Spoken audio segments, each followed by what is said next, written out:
Both in the Star Wars universe and among fans, Neimoidians are commonly stereotyped as greedy cowards. The likes of Nute Gunray, Rune Harko, and Dolte Dauphine, three of the most well-known Neimoidians, all match that description quite well.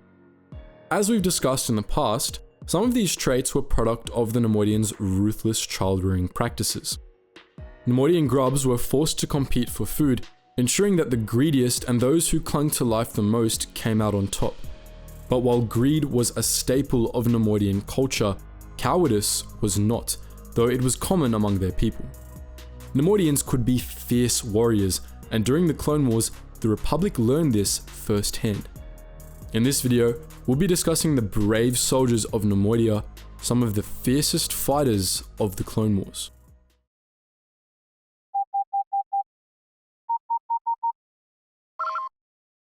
Attention, Sergeant on deck! The filthy lies of the enemy describe us as cowards. We will show our ferocity as they suffer. Our heartless droids are unstoppable. Imagine how tenacious we are when guarding our soil and riches. Thus spoke Nute Gunray, Viceroy of the Trade Federation in 21 BBY. He was delivering an address to the CIS shadow feed from the Neimoidian capital of Koto C, and the headline it was published under would have surprised anyone who only knew Neimoidians by reputation. Neimoidians' double conscription rate. The Neimoidians, especially those of the Trade Federation, were well known for their preference for droid soldiers. The droid armies of the CIS originated as the Trade Federation's private army, after all, and we wouldn't blame you for assuming that Neimoidia and its purse worlds were guarded solely by even more flimsy B1s. But they weren't. The droid armies employed by the Neimoidians were reinforced by armies of conscripted Neimoidian soldiers, as well as battalions of elite Neimoidian warriors that were more than a match for your average clone trooper. When the Clone Wars finally came to Neimoidian space, the Grand Army of the Republic found out firsthand that these Neimoidian units weren't to be trifled with.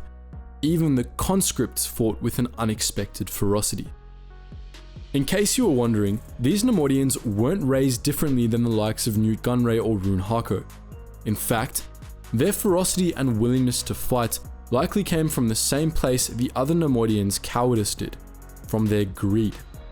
When their lives and wealth were on the line, when surrender wasn't an option and retreat was unavailable, then the avarice that all Neimoidians were bred for could have become battle fury worthy of a Wookiee.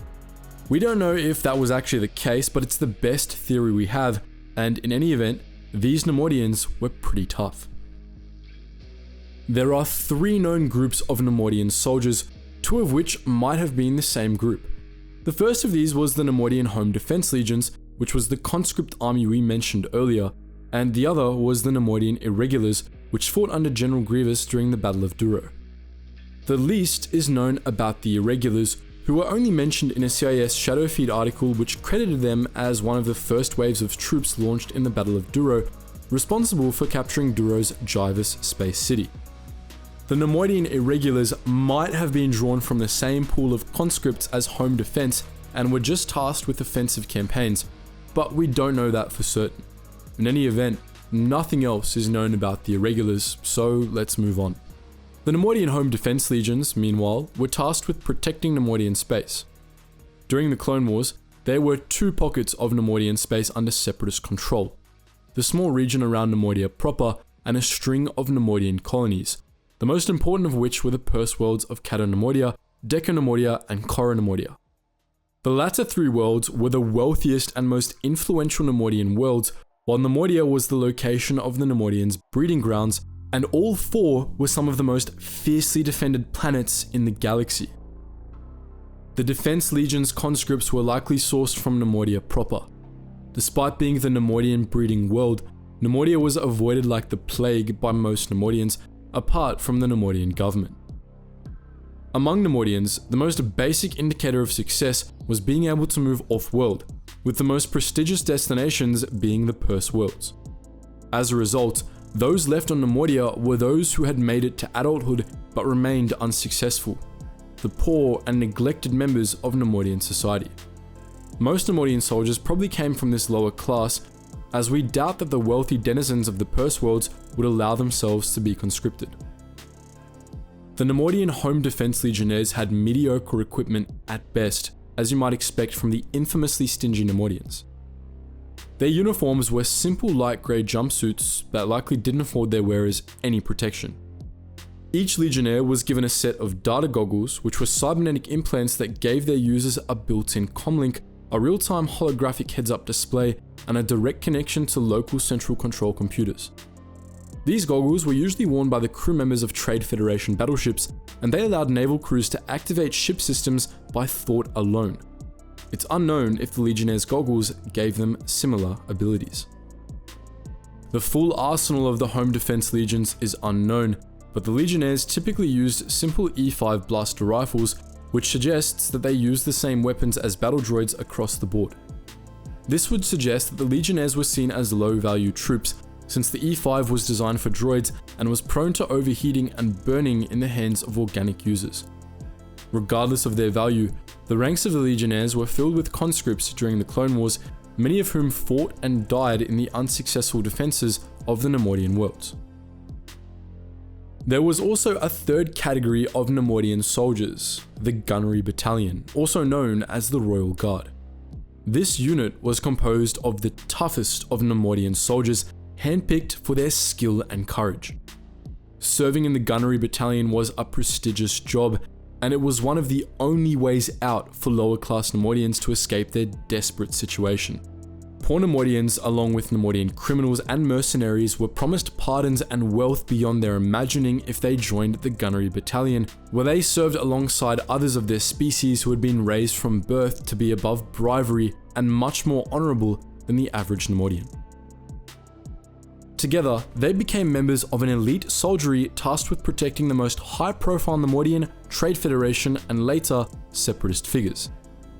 They were decked out in fancy high-quality bronze armor based on the armor worn by the ancient Neimoidian Beetle Knights, and they used high-quality blaster rifles and battle staffs designed to look more like archaic weapons. They had some of the best drip in the galaxy, and even though they didn't have the high-tech data goggles or cybernetic enhancements that other Neimoidian soldiers did, they were the best soldiers Neimoidia could hope for. There were a few specialist positions in the Gunnery Battalion, all distinguished by unique armor configurations. There were Neimoidian snipers who wore bottle green armor and carried specialized marksman rifles, as well as brutes, the most feared members of the Gunnery Battalion. The brutes were genetically modified to be mindlessly aggressive towers of muscle, and they typically carried vibromaces, which they could use to turn clones and Jedi alike into a fine paste. Lastly, there were the officers of the Gunnery Battalion, whose armor and battle staves were given a silver trim. During the Clone Wars, these elite badasses protected the Separatist Council, and occasionally they were also dispatched on special missions. During the Battle of Morja, which took place on a world where droids could not operate, the Gunnery Battalion was deployed alongside the Korrivar Fusiliers and the Gossam Commandos against Republic forces, where they went toe-to-toe against Republic clone troopers. Of course, elite though they were, the soldiers of the Gunnery Battalion weren't invincible. They failed to prevent the Republic from capturing their homeworld, and they could do little to stop Darth Vader from slaughtering the Separatist Council on Mustafar. Most of them died at Vader's hand, defending their doomed charges to the last. So that was the story of the organic soldiers of Neimoidia, the Neimoidians who disproved the filthy loyalist lies spread about their species. But what do you think? On a scale of 1 to 10, how much do you like the Gunnery Battalion's drip? Feel free to post your thoughts in the comments section below. And as always guys, thank you so much for watching. I hope to see you in the next video.